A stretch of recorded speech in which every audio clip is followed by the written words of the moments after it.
Hey guys, BJ the Brave here, back with another Warpforge deck for you, and today I am bringing you Tempo o Mesos. Now, since the Tau got nerfed, I've not really played loads of Tau, not really gone back to it much, and I felt like I needed to do a deck guide really that showed the Tau off post-patch. Obviously, many of you did collect the Tau, and will be kind of keen to know, well, how do they play now after the patch? Now, look, guys, there's quite a few ways that you can play Tau. Obviously, the big casualty of the nerfs were on VAR, and particularly the sort of drone, cheap drone spam, if you like. So there are a few things that didn't get hurt as bad. The infantry didn't get touched too much, although that wasn't massively powerful pre-patch. The big one, I think, is like the Shadow Sun Battlesuits deck. That deck is still very much a powerful deck. You can climb very nicely with that. I would consider that to be sort of top tier 2 deck. But I actually think that perhaps the best deck for climbing ladder right now, just because of the consistency and just because it has really good matchups into the meta, is probably a Tempo or Mesos deck, or it's at least on par with the Shadow Sun in terms of power level. But it doesn't require a lot of brains, this one. I'm kind of sad to say that it's not really even playing into any of the kind of clever Tau mechanics that we got on release, which seem to have suffered with the patch. It's just a really pretty consistent, solid Tempo deck. So let's jump in and have a look. Okay, so obviously our Mesos can make a drone every single turn, as we know, right? So you can obviously get the blockers every turn, the Vanguard drones, and that really helps in the aggro matchups and stops them from being able to beat us down. Or we can take like gun drones early on and then sort of switch to marker drones later in the game when we're perhaps more interested in them hitting the Warlord and looking for some finishers. Alright, so a couple of things that are standard, right? The Kauyon Tactics and the Relentless Fusillade, 2 of each. That gives us the nice AoE clear. But obviously the Kauyon helps us deal with bigger units as well. Now we do run 2 Technological Supremacies, and honestly, I do think that perhaps one of these could be like a bit of a flex spot in the deck, but a nice cheap stratagem there, and it can be really powerful because we still have enough battlesuits to get value from that. We do run the legendary because for the greater good is still very powerful, and again, in a kind of tempo back and forth, this card is absolutely excellent because it means we can have a turn where our opponent essentially has to take a turn off from that kind of back and forth trade war, and in a fast-paced tempo deck you just can't afford to have a turn off, so it really is a bit of a game winner, this card. We do run double Pathfinder. Again, if someone's trying to establish dominance in the early game, you can just drop the Pathfinder, forget the drones, and immediately putting down a 2-drop with Markalite to basically take out their early play is a super powerful tempo swing. Obviously it scales nicely into the later game because we can bring out the drones from sort of like turn 6 onwards. Now I run a single Crisis suit. I should have said actually I got this deck from Shrigma Mail, so shout out to Shrigma. He actually ran double Crisis Bodyguard. I've actually dropped 1 Bodyguard. I'm not a massive fan of where the Bodyguard is right now, and I've actually just dropped 1 for a little bit faster curve by putting in a Crisis Battlesuit. I just wanted to be dead sure I could hit a 3-drop, and because we run Vespids, which are more reactive, I'd rather have something that's proactive, so that's why I put the Crisis Battlesuit in there. We do run Darkstrider in this deck, and Darkstrider kind of gives us a finisher by obviously enabling us to play the Structural Analyzer on the enemy Warlord, and of course we don't have to trigger that until we're ready to trigger it. We run the DS8 Support Turrets, which didn't get touched in the nerf and are very powerful. And again, being able to hide these with, for example, our stealth drones, or being able to hide it behind the Vanguard drone. We can even get a free Vanguard drone with the defense stratagem as well, remember? So the DS8s can really put some work in And of course, anyone looking to kind of like aggro us down, this can be really, really great in the early game at just taking out smaller units. Obviously, we run Emergency Dispensation because it's just a fantastic legendary and it helps us draw later game into some of the bigger units that we might want. We run the 2 Vespid Stingwings for the response play, a single bodyguard as I mentioned. We do run the Honoured Ethereal as well, so you know this card's still a pretty good value 4-drop with a shield, and being able to give Vanguard to units does mean that, you know, in a pinch we can kind of slow our opponent down. Now we run double Stealth Battlesuit, another very powerful unit in the Tau faction that didn't actually get touched right in the nerf. So when we're looking at post-nerf decks, we want to really focus on units that were powerful pre-nerf and didn't get touched, and this is probably the number one. Now we do run the broadsides. Again, obviously we're not shy about playing them without the missile drones. If we get the missile drones in the late game, then great. Now one that has surprised me, I wasn't necessarily that hot on this card in the pre-nerfs, is the Firesight Marksman. But actually, if you just look at the stats, when you have stealth, one of the good things about stealth is that when you have these uneven attack characteristics, you get to always choose which one you use. So this truly is a 4-5, because obviously stealth means our opponent can't attack us. Take advantage of that, we'll get to be the ones proactive on the attack. So essentially for 5 energy, you've got kind of like a 4-5, which is, you know, decent given that it's got stealth and it's going to survive, and then getting a whopping marker like 3 on the turn that you play it. Just that alone is super powerful. And then of course the next turn after the stealth turn, even if we just use our hero power, we can start to get a little bit more value on our drones as well. So that's a nice little bonus, but the main thing really is just that instant value we get from the marker like 3 to help us trade board, and then a pretty decent body to help trade the next turn. So these guys do pretty well actually in this sort of tempo build. And you can have some really nasty tempo here with things like stealth units from the stealth drone, blockers from the Vanguard drones, and then into this stealth as well, and stealth suit, sorry, and then the Firesight Marksman. It's a lot of stealth and blockers, and it can be really frustrating for your opponent. Aun'Shi just makes everything cheaper and is a fantastic 6-drop, one of the best in the game. The Enforcer did get nerfed. It went down from 5 melee to 4 melee. To be honest with you, I think it needed that. It was a very, very powerful, powerfully statted unit. And it's still a very powerful unit, you know, giving you access to 2 Vanguard drones as well, if it's, for example, turn 7 or turn 8. So this is still in, and it gives us a blocker as well. And then we've got Longstrike. So it's literally a case of really looking for that early game curve. Probably do want to keep the Pathfinder, but really looking for those 3 drops in the early game, and just looking to kind of curve out and play on tempo. Like I say, it's not a particularly big brain deck, but it is very good right now into a lot of the current meta.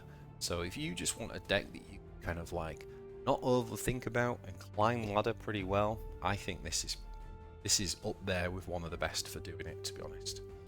Okay, so let's take a look at some games. First up, we're going to have a little look at the game against Abaddon. Yeah, so first up we're up against Abaddon, and you can see from this mulligan here, we're just going to get rid of these. There's no point in holding those in our opening hands, so we're going to keep the DS8. Maybe if we had things like Crisis Suit and Stealth Suit, maybe we'd keep Technological Supremacy, but I got rid of everything and just kept the DS8. Now obviously we could drop the stealth drone here and into the DS8. That is definitely one line of play, but I decided to go with a drone.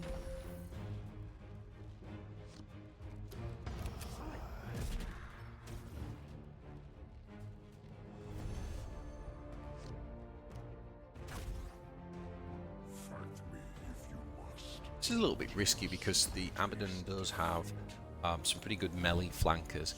So, you know, definitely wouldn't have been against dropping the stealth drone first turn and then straight into the DSE for protection. So he heals this up, meaning that we will have to trade with our DS8 if we want to get rid of it.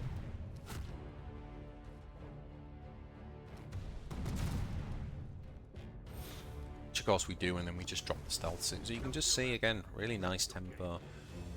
The Mesos having access always to a 2-cost drone means that it's really difficult to kind of like miss turns, like and fall behind on tempo. Super reliable. Kind of like how you want Junith to be for the sisters, but unfortunately she's not very good. So we decide to make the trade with this and keep the Crisis suit, because against Abaddon the flyer is definitely more valuable, I think, than the grounded units which are susceptible to his melee flankers.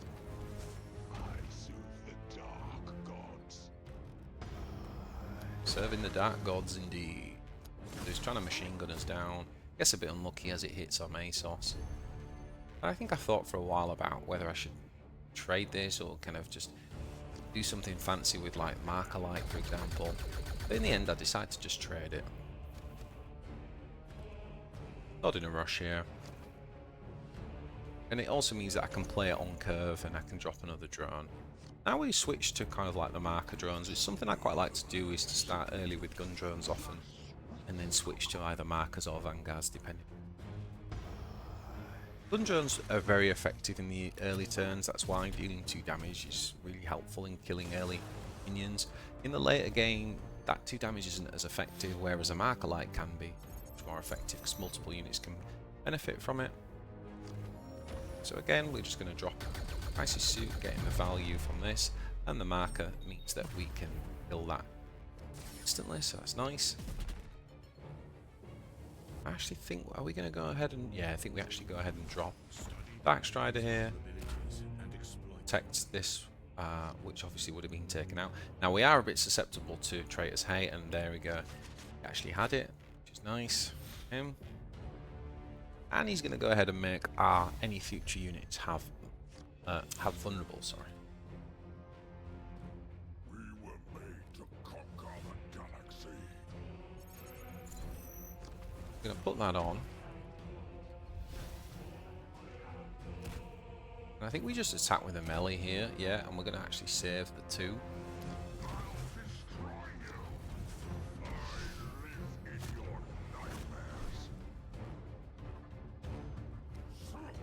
Alright, so he can get rid of that because he did make the unit have vulnerable.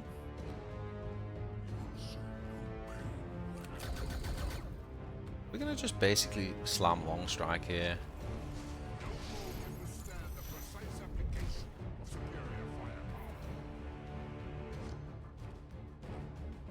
Remember, we've still got the 2 Marker Light sitting on Abaddon. Oh, and now then, he does have Draconer.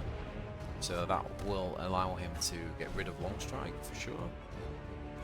Still have 1 spawn left.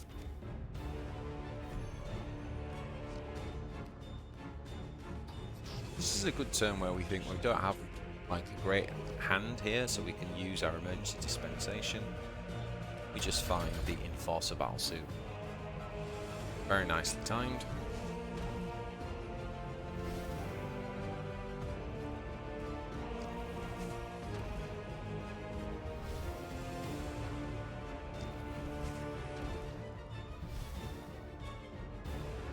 Could have actually put the stealth drone there next to the inside of the Enforcer to put that into stealth. Just let the other drones be the vanguard for a turn. That could have been an option. Might have been better actually, given that he's got Sword of Draconum on. You can just trade with the melee. Probably would have been better than playing the marker drone. Yeah, so he can take that down. He has only got 6 health, and of course we are sitting on that Firesight Marksman if we want to really put the hurt on this Venom Crawler. So that puts it up to 4 Marker Lights. Actually we were just going to drop both of these.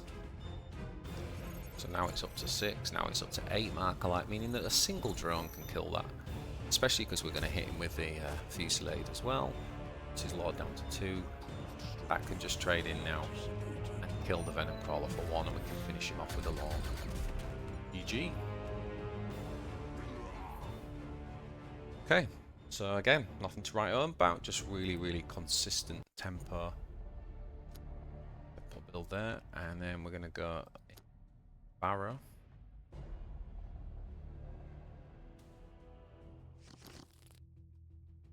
I'm going to get rid of that hand. That hand's not good. He's going to drop a gun drone on the first turn. Now he's going to play for tempo here, so he high factories out, brings out his flyer. So as we said in the deck guide bit, someone's trying to do this. They're trying to assert dominance on you because they understand that you're a tempo deck, and they're trying to out-tempo you. And this is where Pathfinder is just really good to have in hand in the early game in these types of matchups, because it just means you can just wrestle the board back immediately. So now he's looking for like a smite removal, which I think he does too. That means he can clear it with arrow. What that does mean, you see, is he's not been able to develop proactively. And of course, we're now just going to go ahead and say, okay, cool. We'll just drop our nice stealth suit. Blind doesn't do a right lot because obviously, even though he's blinded the stealth suit, we know we've got access to a flanking crisis suit, which has really range attack, so that will kill Sergeant Electus really nicely. We're not going to attack with a stealth suit there. We'll attack with the Lord, but we're not going to attack the stealth suit. We want to kind of like keep our board. So he tries to compete on board. The Rhino, the Enforcer.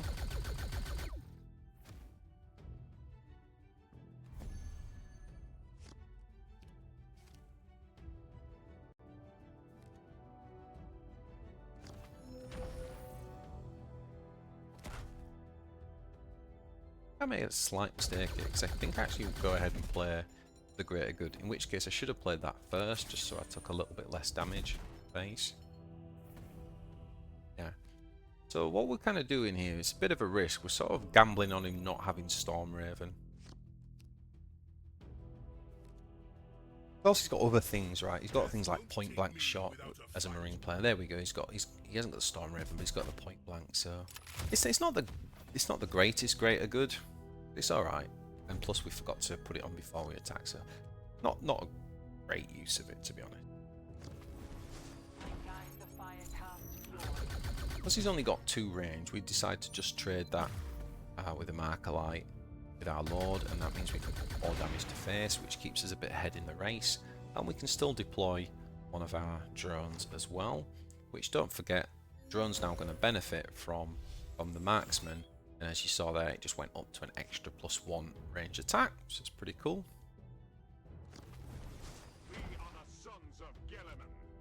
We are the sons of Gilliman. And there goes the Zeal. That's going to allow him to just trade there immediately, although he can't touch the stealth yet. It was a little bit awkward this turn, actually, I remember. Dropped on that. Ended up just trading, I think, yeah.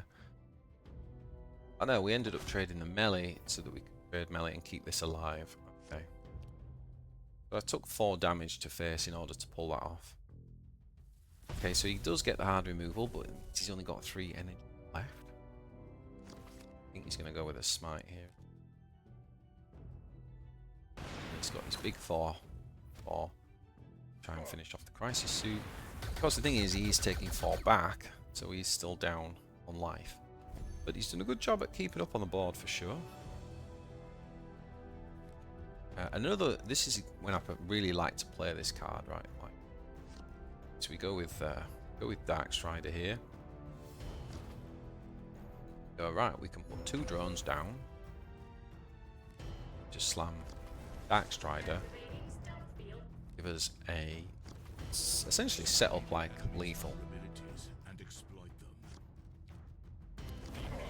He goes for heal. I don't know if it's correct for him to attack there. If he's really worried about leafling him down. He puts a shield there on the healer, which is also interesting. I don't know whether I would have put that on. Again, probably could have put that on himself. So he could be on 17 with a shield here. But perhaps not the best decision making on his part there. If he was expecting me to go lethal, which we do, we stuck the structural analyzer on, and that's GG. So nice win against Abaddon and against the ultramarines there, both of which are pretty good tempo decks, right? So you can kind of see how we can really compete with the tempo. So last up I want to show you a game against Imotekh. So Imotekh is also probably a sort of tier 1 deck at the minute. This game we actually keep the stealth drone and the DS8. He does his usual Imotekh turn 1, just kind of like attack and pingers, heals. Now we go with the stealth drone. Don't. Let's go with the gun drone. What we have got is the sidewall drone pod, so we can deploy a guardian drone. So that's why we didn't need to use the stealth drone there, because when we drop the DS8, we can drop the tide wall at the same time. So what that should mean, we have pretty safe DS8 on board, and that means that the following turn we can kind of drop a stealth drone. I keep calling it a stealth suit, stealth drone, and drone, or we could stealth suit. He does. Okay, stuns. That's not particularly great, to be honest, for him. We're not really wanting to swing with this.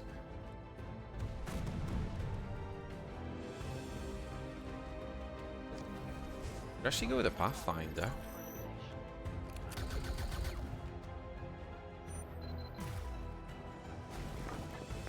We did go with the stealth drone. Now, given that that's still there, maybe I should have gone the marker drone there and saved that. But I suppose it does guarantee that this thing survives another turn. Although we get hit nastily there by the AoE.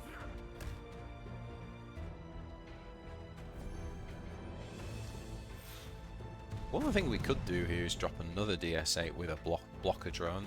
That's definitely a tactic that we could employ, but we just decided to slam the broadside instead.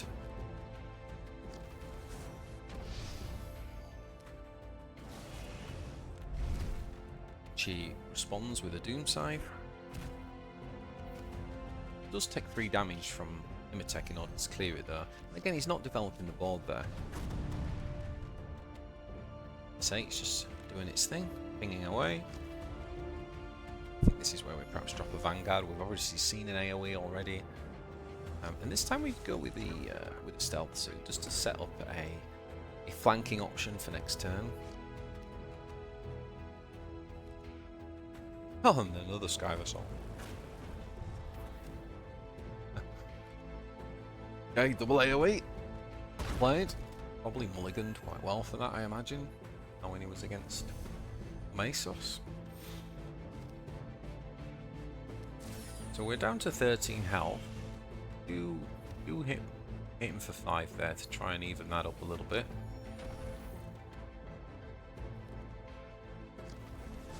Actually go with the Vespid option.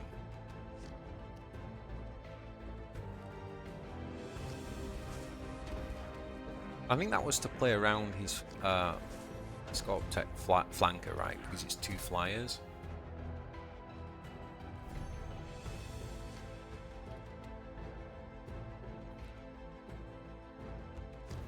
Quite a nice Kauyon Tactics here. You trade nicely into the Lich Guard for free.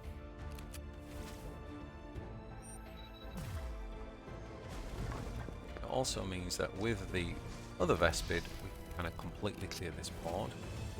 Still develop with the stealth suit, so a fantastic tempo turn for us there.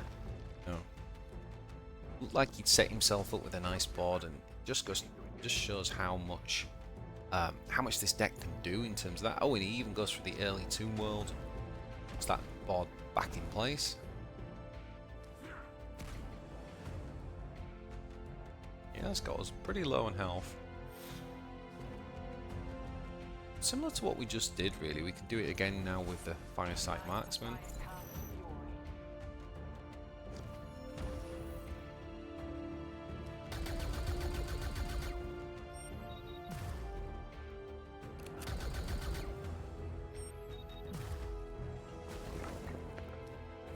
And we added up, we've actually got enough for lethal.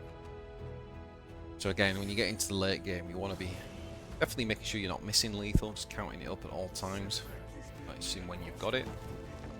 So yeah.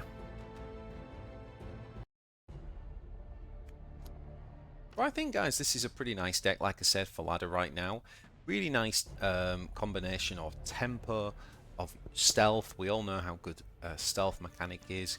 In fact, if this and something like Warlord was taking over, we might finally see some of those tech cards that are anti-stealth coming in, because honestly, it's very difficult to trade fairly with this deck because of the amount of stealth you've got, and then obviously greater good. It really enables you to kind of manipulate unfair trades. So let me know in comments what you think. Take this one to ladder, and I'm pretty sure you can get yourself to the top 50 quite comfortably with it. Don't forget to like and subscribe. Thanks for watching, guys, and I'll see you in the next one.